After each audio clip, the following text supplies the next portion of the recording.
नमस्कार दोस्तों, एक बार फिर से आपका मेरे YouTube चैनल में बहुत बहुत स्वागत है। और वीडियो शुरू करने से पहले चैनल को लाइक और सब्सक्राइब ज़रूर कर दीजिए। हमारा टॉपिक है how to impress others. It means आप स्टूडेंट हैं, आप ऑफिशियल्स में हैं, और या फिर आप किसी भी चीज़ में नई लर्निंग सीख रहे हैं और आप सबको इम्प्रेस करना चाहते हैं। तो अगर आप ये कुछ टिप्स को अपनाएंगे, you will definitely impress the people. And the first one is don't talk too much, be a good listener. It means अगर आप बहुत ज़्यादा बोलते हैं तो एक चीज़ एक फैक्ट हो जाती है कि आप जो अपने मन में एक सीक्रेट रख सकते हैं या फिर अपनी प्लानिंग रख सकते हैं, वो आप सबके बीच में बहुत जल्दी बता देते हैं। ये एक साइकोलॉजी कहती है। और अगर आप बहुत ज़्यादा बोलते हैं तो इसका मतलब ये नहीं कि सामने वाले एक दिन 2 दिन आपको अटेंशन दे सकता है, इससे ज़्यादा आपको अटेंशन नहीं दे सकता। And the second point is be a good listener. It means अगर आपको अपनी लाइफ में बहुत ज़्यादा कुछ सीखना है तो सबसे पहले आपको बहुत अच्छा लिसनर बनना होगा। इट मीन्स सामने वाले को ऑब्जर्व कीजिए कि वो आपसे चाहता क्या है और सामने वाली ऑडियंस को पहचानिए। अगर आप उन्हें पहचानने में कामयाब हो जाते हैं तो जाहिर बात है कि आप वो सब चीज़ें अपने अंदर इम्प्रूव करेंगे। So first be a good listener then a good speaker. तो मुझे ऐसा ही लगता है कि आप बहुत ज़्यादा बोलकर दूसरों को बोर कर सकते हैं, क्योंकि अगर आप बहुत ज़्यादा बोलते हैं तो आप अपने इंटेंशंस जो हैं वो एकदम सबके सामने ले आएंगे। और जब सब आपको समझ जाते हैं वो वहाँ पर आपको बहुत ज़्यादा आपकी बातों में इंटरेस्ट नहीं लेते जब वो एक जैसी हो जाती हैं। तो ट्राई कीजिए कि सबसे पहले आप उन लिसनर बनिए, दैन आप एक अच्छे स्पीकर बनने की कोशिश कीजिए।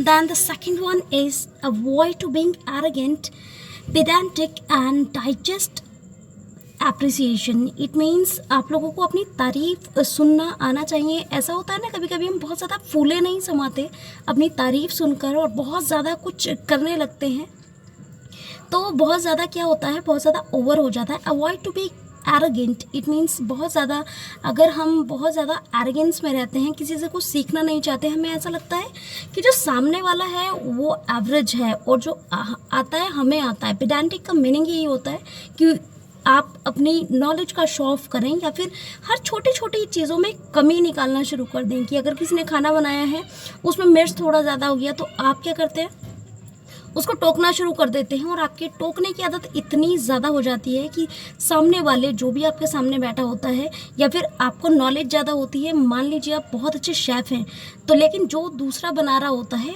हो सकता है वो आपके जितना परफेक्शन ऐड ना कर पाए, लेकिन आप क्या करते हैं, उसमें कमियाँ निकालना शुरू करते हैं। नेक्स्ट टाइम आप ऐसा करना, ऐसा करना। तो वो pedantic approach, arrogance, it means दूसरों से ना सीखना। एरोगेंस ये होता है कि जब भी आप एरोगेंस में होते हैं तो आप सामने वाले से सीखना पसंद नहीं करते। और अगर कोई आपको ऐसा लगता है कि सामने वाला कुछ बता रहा है और आपको सच में गुस्सा आता है, तो उसी को एरोगेंस कहा जाता है, एरोगेंट नेचर कहा जाता है। और जाहिर बात है, जब आपसे छोटा इंसान आपको ये समझाने की कोशिश करे कि जो आप कर रहे हैं वो ऐसे नहीं, ऐसे होता है, तो आपको गुस्सा आता है। अगर आप में वो लर्निंग पावर नहीं है तो वो एरोगेंस की कैटेगरी में आता है। इसका सबसे अच्छा उदाहरण ना, मुझे ऐसा लगता है, हमारी बहुत अच्छी जो स्पिरिचुअल बुक्स हैं, तो मुझे इन तीनों का ही जो परफेक्ट एग्जाम्पल लगता है वो हमारे स्क्रिप्चर्स में से मुझे मिलता है। हो सकता है मेरी ऑब्जर्वेशन थोड़ी गलत हो सकता है कि आप किसी और रिलीजन से बिलोंग करते हो। तो दोनों ही सिचुएशंस में अगर आप अपने रिलीजन को रिलेट करने की कोशिश करेंगे तो कहीं ना कहीं आपको एग्जाम्पल ज़रूर मिलेगा। ये कोई नई चीज़ें नहीं हैं जो हम आज सिखा रहे हैं, ये बहुत पुरानी चीज़ें हैं। बस हमको रिलेट करना है और उन पर ध्यान देना है, उनसे सीखना है। इस कहानी में क्या होता है, ये जो एक कहानी हम लोगों को सिखाई जाती है एक सीख देने के लिए, इसमें नारद जी को बहुत ज़्यादा अपने ऊपर प्राउड हो जाता है, बहुत ज़्यादा घमंड हो जाता है अपनी नॉलेज पर, अपने ब्रह्मचर्य पर। तो जब ये बात भगवान विष्णु को पता चलती है, उनको श्री हरि भी कहा जाता है, तो जब ये बात श्री हरि को पता चलती है तो वो उनका घमंड उतारने के लिए वो एक माया को रचते हैं। माया इट मीन्स वो एक लड़की की को रचते हैं जो बहुत ही खूबसूरत होती है। उस सुंदर लड़की को देखकर नारद जी का जो मन होता है वो विचलित हो जाता है और वो उस लड़की से किसी भी हालत में शादी करने की अप्रोच करते हैं, कि वो सोचते हैं कि वो किसी भी हालत में उसके काबिल बन जाएं। लेकिन जब उन्हें पता चलता है कि लड़की इतनी खूबसूरत है, मुझ जैसे मुनि से शादी नहीं करेगी, तो वो एकदम क्या करते हैं, भगवान विष्णु के पास जाते हैं। और क्योंकि उन्हें हरि कहा जाता था, तो कहा जाता है कि श्री हरि बहुत ही ज़्यादा सुंदर हैं, उनकी सुंदरता की कल्पना नहीं की जा सकती, इतनी सुंदर उनका चेहरा बताया गया है। तो वो क्या करते हैं, वो ये कहते हैं कि उन्हें हरि का रूप दे दिया जाए। तो हरि वानर को भी बोला जाता है। तो भगवान विष्णु उनका घमंड उतारने के लिए उन्हें एक वानर का रूप दे देते हैं। और जैसे ही वो वानर का रूप ले लेते हैं, तो वहाँ उनको एक एरोगेंस आ जाता है कि अब वो हर चीज़ के काबिल हैं। वो इतने घमंड में चूर हो चुके होते हैं कि सामने वाला अगर कोई कुछ टोंट भी उन्हें करता है तो उन्हें लगता है शायद ये मेरी तारीफ कर रहा है, और वो उस माया के जाल में जो होता है फंस जाते हैं। लेकिन जैसे ही वो स्वयंवर में जाते हैं और जगह जगह उस लड़की की तरफ देखने की कोशिश करते हैं, लेकिन जब वो लड़की उनकी तरफ ध्यान ही नहीं देती, तो उनको ऐसा लगता है कि मैं आज सबसे खूबसूरत लग रहा हूँ, लेकिन फिर भी मुझ पर ध्यान नहीं दिया जा रहा है। तो वहाँ पर जब वो उस लड़की से बार बार इधर उधर उछल कर अपने आप को दिखाने की कोशिश करते हैं, जैसे हम करते हैं ना, हमें नॉलेज होती है, हमें एरोगेंस होता है, तो हम क्या करते हैं, सबसे पहले उठने की कोशिश करते हैं कि हमारे अंदर ये टैलेंट है।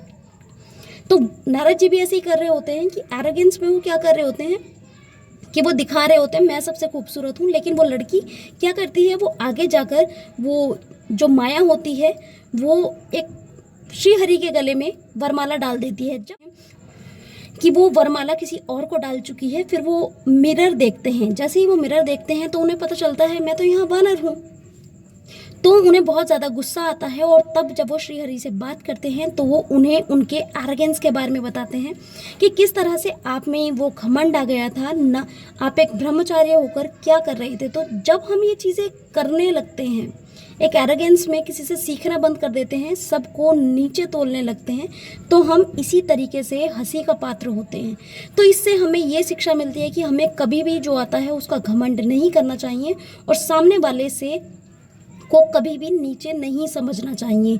हमें हमेशा ध्यान रखना चाहिए कि हमसे भी ऊपर इंटेलिजेंट खूबसूरत हर कोई इंसान हो सकता है, और हमें हमेशा अपना लर्निंग एटीट्यूड जो है वो हमेशा सामने वाले को एक्सेप्ट करना चाहिए, उसके लर्निंग एटीट्यूड के हिसाब से। उसमें कमियां नहीं निकालनी चाहिए कि अभी तुमने नमक कम डाला है, अभी तुमने मिर्च कम डाली है। इट मीन्स जो जैसा है, जिस लेवल पर है, आपको उसकी भी तारीफ़ करनी चाहिए।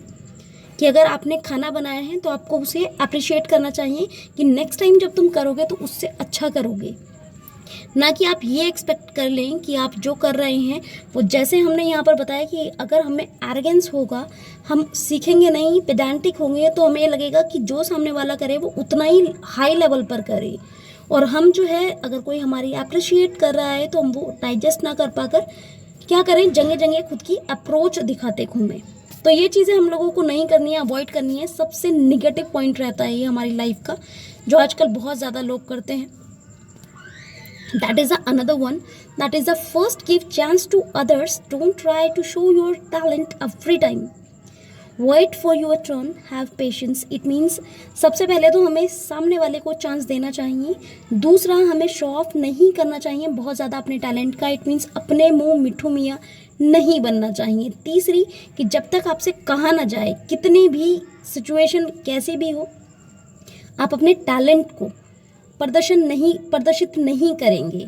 कुछ सिचुएशंस हो सकती हैं, एक्सेप्शंस भी मौजूद हैं, लेकिन बहुत ज़्यादा चांसेस में आप खुद से ये नहीं बताएंगे कि मुझे ये भी आता है, मुझे वो भी आता है। वो निगेटिव पॉइंट चला जाता है। And have patience. आपको जो भी आता है वो आपके एक्शंस बता देते हैं, आपको खुद बताने की ज़रूरत नहीं होती। जैसे कि हमने अभी इसमें बताया था कि वो उन्हें लगता है कि वो बहुत खूबसूरत हैं, और जैसे ही आप सामने वाले को ये बताएंगे तो सामने वाले की एक्सपेक्टेशंस आपसे हाई हो जाती हैं कि आपको ये भी आता है। तो वो आपको नहीं करना है। आपको हमेशा यही करना है कि आपको वो चीज़ें नहीं आती हैं, और आप सामने वाले को उसका चांस दे दें जो वो दिखाना चाहता है। इसका सबसे बेस्ट एग्जाम्पल मुझे माँ सीता के, जो हमारी श्री रामायण जी हैं, उसमें स्वयंवर में नज़र आता है। जब सीता जी का स्वयंवर हो रहा होता है, वहाँ पर एक से एक बलशाली इंसान आता है, जो कि उसी स्वयंवर में भगवान राम भी बैठे हुए होते हैं। लेकिन वो सबसे पहले वो सारे चांसेस सबको देने लग जाते हैं, वो उठकर ये नहीं कहते। सबसे बेस्ट चीज़ जो उस कहानी से हमें लगती है कि वो एक पेशेंस के साथ बैठे होते हैं, और जो कि वहाँ सबको ये लगता है कि हम करके दिखाएंगे और सभी का मजाक उड़ता है। लेकिन जो वहाँ पर भगवान बैठे हुए थे, जब उनका टर्न आता है और जब उनसे कहा जाता है कि आप दिखाइए, तो वो सबसे पहले हाथ जोड़ते हैं। इट मीन्स पोलाइट होते हैं। पोलाइट होना, यह सिचुएशन हमें पोलाइट होना सिखा रही है कि सबसे पहले वो पोलाइट होते हैं, उस धनुष को नमन करते हैं और नमन करने के बाद ही उसको उठाते हैं। तो शिव धनुष जो होता है बहुत ज़्यादा हल्का हो जाता है और वहीं वो उसको तोड़ देते हैं, जो किसी पर हिल भी नहीं रहा था। आप देखिए, सिर्फ एक पोलाइट होने की वजह से, भगवान को याद करने की, स्पिरिचुअल होने की वजह से कितनी बड़ी क्वालिटी जो थी वो सामने आई और कितना बड़ा लेसन हम सीख सकते हैं। उन्होंने सबको चांस दिया और एंड में जब उन्होंने अपने आप को दिखाया, उन्होंने ये बिल्कुल भी नहीं कहा ये तो मुझे आता है, बल्कि उन्होंने ये कहा था कि मैं सिर्फ इस पे, क्योंकि मेरे गुरु जी ने मुझे आज्ञा दी है, तो मैं कोशिश करूँगा कि मैं इसको उठा पाऊँ। लेकिन वहाँ पर वो उसको उसको उठाते हुए वो शिव धनुष टूट जाता है। तो ये सिचुएशन है, अगर वो कहानी लंबी हो जाएगी, लेकिन उससे हमें सीख क्या मिलती है उस पर हमें ध्यान देना है। Behave normally with opposite gender, तो ये सबसे बड़ी इरिटेटिंग सिचुएशन होती है। Sometime we are sitting with the opposite gender, और कुछ लड़कियों में ये बहुत ज़्यादा नेचुरल होता है कुछ में, और कुछ में कुछ दिखाने लग जाती हैं, उनकी वॉइस टोन चेंज हो जाती है और कुछ बचकानी हरकतें वो करने लगती हैं। उन्हें लगता है कि जो सामने लड़का बैठा हुआ है या फिर लड़के बैठे हुए हैं वो बहुत ज़्यादा इंप्रेस होंगे। इट मीन्स ये बहुत ही ज़्यादा जोकरपंती लगती है, और कुछ लड़कों में भी होता है, बहुत ज़्यादा स्टंट करना शुरू कर देते हैं। तो दोनों ही साइड्स में ये बहुत ज़्यादा बेकार सिचुएशन होती है। तो जितना ज़्यादा हो सके आप अवॉइड करें और ट्राई करें कि आप नॉर्मल रहें उस सिचुएशन में। इट्स ओके, जेंडर कोई भी होता है, सामने वाला जब होता है तो लड़कों को बहुत अच्छा लगता है कि लड़कियां उन्हें बहुत ज़्यादा रिस्पॉन्स करें, या फिर कुछ लड़कियों को भी लगता है कि लड़के बहुत ज़्यादा रिस्पॉन्स करें। तो ये दोनों ही चीज़ों में अगर आप नॉर्मल रहेंगे तो बहुत अच्छा रहेगा। Avoid self praise even you are perfect, digest it with politeness. अगर आप बहुत ज़्यादा किसी भी चीज़ में आपको लगता है परफेक्ट है, कॉन्फिडेंट है, तो वहाँ पर आपको सेल्फ प्रेज बिल्कुल नहीं करना है। मुझे ये भी आता है, मुझे वो भी आता है, बिल्कुल नहीं करना है। आपको सिर्फ इतना कहना है, अगर आपको लगता है कि जिसने भी किया है वो बहुत अच्छा किया है, I try to do my best, कि आपको सिर्फ अपना बेस्ट देने की कोशिश करनी है, ना कि आपको सामने वाले से ये कहना है कि आपको ये बहुत अच्छा आता है और आप करके दिखाएंगे। वहाँ पर सिचुएशंस चेंज हो जाती हैं, और सेल्फ प्रेज बिल्कुल नहीं करना है कि मुझे ये भी आता है वो भी आता है। नेक्स्ट है चेज परफेक्शन नॉट पीपल। तो यहाँ पर आप खुद से बेहतर कोई नहीं जानता। ये कहा जाता है कि हम खुद को बेहतर जानते हैं, तो आपको लोगों को चेज नहीं करना है कि उसने 2 नंबर लिया है तो मुझे 3 लाने हैं, नहीं। यहाँ पर ये कुछ चेहरे हैं, मुझे ऐसा लगता है इनसे बड़ा एग्जाम्पल कोई नहीं हो सकता, कि अगर ये सिर्फ रिकॉर्ड के पीछे भागते तो मुझे ऐसा लगता है इन्होंने तीनों ही लोगों ने, यूसेन बोल्ट की अगर मैं बात करूं तो ये एक ऐसे इंसान हैं जो हर साल अपना ही रिकॉर्ड तोड़ते हैं, क्योंकि इन्हें पता है कि इनके रिकॉर्ड्स क्या हैं। अगर ये उस चीज़ का घमंड करके सिर्फ बैठ जाए तो ये आगे कभी बढ़ ही नहीं सकते थे। तो आज ये तीनों ही लेजेंड इसलिए लेजेंड हैं क्योंकि ये अपने रिकॉर्ड तोड़ते हैं और अपने परफेक्शन की तरफ बढ़ते हैं। Next one is respect other and accept criticism. अगर आपकी कोई आलोचना कर रहा है, इट मीन्स आपको कोई आपकी कमी बता रहा है, तो उसको रिस्पेक्टफुली लें और सामने वाले को बहुत ज़्यादा डिकरेट नहीं करें, उसका भी सम्मान है। और हर सिचुएशन में आप सोचें कि अगर इस सिचुएशन में मुझसे ये गलती होती तो मुझे कैसा फील होता अगर कोई मुझे ऐसे ही बोलता। तो इस सिचुएशन में आपको सिर्फ ये रखना है कि गिव रिस्पेक्ट। कमी भी बतानी है तो आप सम्मान से बताइए। गरीब हो सकता है, अमीर हो सकता है, कोई भी इंसान हो, जस्ट उसका फीडबैक लीजिए कि वो आपसे क्या देखना चाहता है। यहाँ पर एक बहुत ज़्यादा शब्द है, अक्सर हम बोलते हैं I can do it better. तो हम हर किसी से ना कंपैरिजन करने लगते हैं, सामने जो भी कर रहा होता है ये मैं इससे अच्छा कर लूँ, ये मैं इससे अच्छा कर लूँ, लेकिन हम उस सिचुएशन में उस इंसान का सम्मान नहीं करते। आपके सामने अगर कोई भी इंसान आपसे बिलो एवरेज परफॉर्मेंस दे रहा है तो भी आपको उसका मोटिवेशन बढ़ाना चाहिए, क्योंकि अगर आप हर किसी से कंपैरिजन करेंगे तो जाहिर बात है आपको पता है आपका लेवल कहाँ पर है, तो आपको अपने लेवल को इम्प्रूव करना है, ना कि हर किसी से कंपैरिजन करनी है। तो just try to improve yourself rather to chase people, don't try to entertain everyone. अगर आप भी ये कोशिश में लगे हैं कि आपसे हर कोई खुश हो जाए तो ये आपकी बहुत बड़ी खुशफहमी है। Don't try to be a yes man, तो वहाँ पर आपको बिल्कुल यस मैन नहीं करना है, हर किसी की खुशी का नहीं, सबसे पहले अपने सेटिस्फैक्शन, अपनी सुकून और अपनी ऑनेस्टी का ध्यान रखना है। याद रखिए, अपने आप से ऑनेस्ट रहना बहुत ज़रूरी है। हम अक्सर दूसरों को खुश करने के चक्कर में बहानेबाज हो जाते हैं कि आज मैंने ये नहीं किया क्योंकि यार उसे बुरा लग जाता, लेकिन हम भूल जाते हैं कि हमारा अपना मोटो या अपना लॉजिक, अपनी एम कुछ है, तो हमें अपने एम से नहीं भटकना होता, हमें एक टारगेट फिक्स करना होता है। मनी मैटर्स, और यहाँ पर सबसे इम्पॉर्टेंट चीज़ आती है मनी मैटर्स। जनरली हम पैसों के मामले में किसी से बहुत जल्दी से बात नहीं करते, अधिकतर हम शाय होते हैं या फिर हम क्या करते हैं, बहुत ज़्यादा रूड हो जाते हैं, तो दोनों ही मामलों में हमारे जो रिलेशनशिप हैं वो ख़राब हो जाती हैं।